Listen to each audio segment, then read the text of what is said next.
Makikita nyo yung labas ng video shop na pumapasok tayo sa loob. Ayan. Ito po ang loob ng video shop ngayon. Pumapasok tayo. So pagpasok mo, unang-unang makikita mo siyempre yung relo. Tapos yung permit. So far ngayon ang permit namin is only sa DTI. Yan ang pangalan ng computer shop. Computer center pa ang nilagay para naman kami magtuturo. Tsaka yan nakapangalang Kekon yung permit namin sa barangay. Pa-close up natin. Ayan, nakapangalang Kekon yan. And this is the 15 pesos per hour namin. Sign yan ng aircon. Ang aircon, 1 horsepower yan. Yung posters na dalawang yan, binili ko po sa sa North Mall Grand. Pero itong nandito sa pila, itong pagpasok mo, yung dalawang malalaki, pinuntahan ko pa talaga sa opisina ng E-Games, which is in Makati. Binigay sa akin dalawang CD, tsaka dalawang posters na libre. Tapos nandito ngayon yung mga units namin, number 1. There's the second unit, and the third unit, sa taas niyan yung pinaka-router. Magulo pa pagkaka-setup, saka yung hub.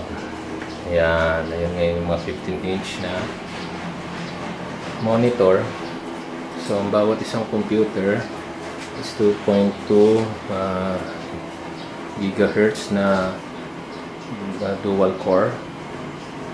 Ayan, ito yung ito yung papasok, ito yung dating pinto ng tindahan natin papasok sa bahay. Ayun, ito sa bahay natin yan.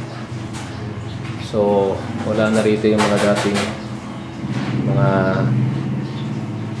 yung mga lababo, tinanggal na, tapos inayos na rin namin yung daanan ayun si Tek. Maaga pa ngayon eh. So, puyat kahapon yung mga naglalaro, umabot ng alas 2 sa paglalaro. So, wala pa ngayon yung mga iba. Tek lang ngayon, nagba-browse ng Facebook niya. Yun, libreng printer. Tapos meron kaming 2.1 na speaker. Okay. At yun, number 6, number 7, number 8, and yung number 9. Number 9, dito sa pinakasulok. Ayan, pinakasulok. Tapos, dito niya yung number 9 dyan. Tapos nandito yung saksakan namin, hindi pa nakakayos. Tapos, kaya to, kita nyo yung aming ayan, nakahiwala yung pinaka-fuse box ng aircon at ang fuse box ng mga ilaw at saka ng mga computer. So, tigagatlo ata yan. Tigagatlong bawat butas, tigagatlong aircon, tigagatlong computer ang nakakabit sa bawat fuse. So, ito ngayon, so matatapos ko lang maglinis kaya ganito ang tsura ko. Okay, goodbye and until next time.